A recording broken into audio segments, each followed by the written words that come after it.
Pemirsa, pembatasan sosial berskala besar transisi DKI Jakarta diperpanjang selama 2 pekan. Pasar tradisional dan kereta rel listrik jadi fokus evaluasi. Namun di sisi lain, bus Transjakarta kembali menghidupkan 40 rutenya.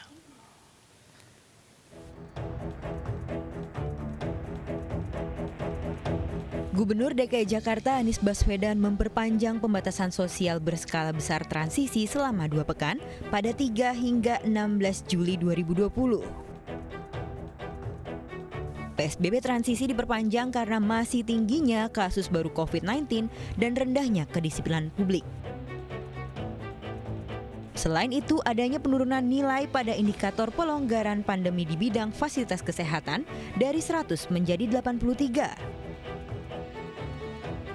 Sementara pada epidemiologi dinilai 75 dan kesehatan masyarakat dinilai 54, sehingga totalnya menjadi 71.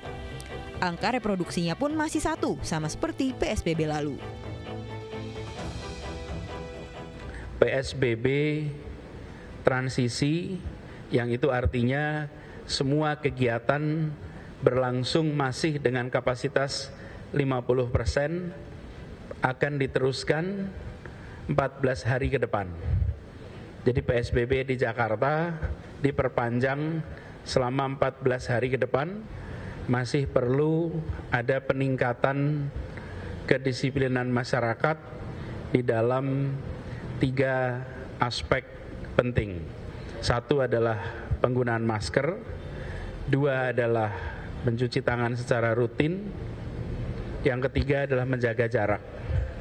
3 ini perlu kita jaga dan tingkatkan. Kasus baru COVID-19 di ibu kota selama PSBB transisi fase awal cenderung fluktuatif. Bahkan dalam sepekan terakhir, kasus baru COVID-19 cenderung di angka 100 hingga 200 kasus.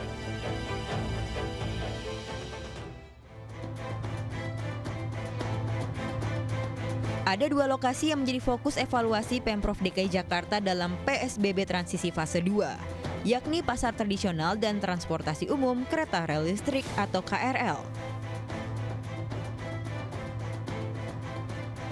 Pemprov mendata ada 19 pasar yang ditutup selama 1 bulan karena pedagangnya positif COVID-19. Bahkan beberapa pedagang menolak untuk rapid test.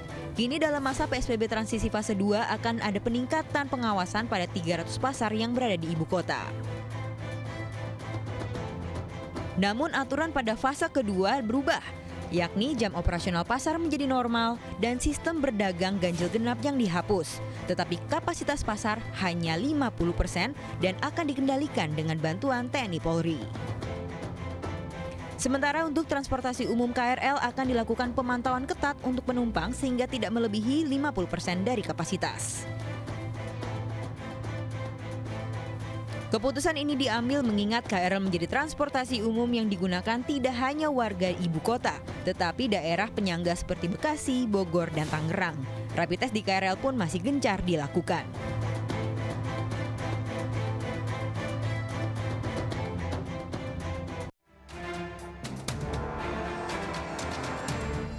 Sementara transportasi umum ibu kota seperti MRT ataupun Transjakarta masih dapat dikendalikan. Bahkan Transjakarta kembali membuka sejumlah rute tambahan pada masa PSBB transisi fase 2. Sebanyak 40 rute Transjakarta beroperasi per 1 Juli dari sebelumnya hanya 13 rute saja. Meski mulai beroperasi kembali, PT Transjakarta tetap menerapkan protokol kesehatan seperti kapasitas penumpang tetap 50%.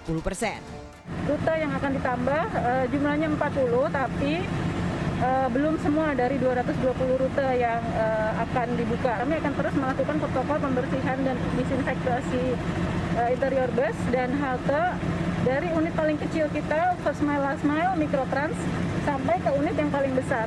Semua akan diterapkan protokol yang sama. Pihak Transjakarta meminta para pelanggan tidak memaksakan diri untuk naik armada jika padat. Selain itu, jam operasional dimulai pukul 6 pagi hingga 10 malam. Tim Liputan iNews melaporkan.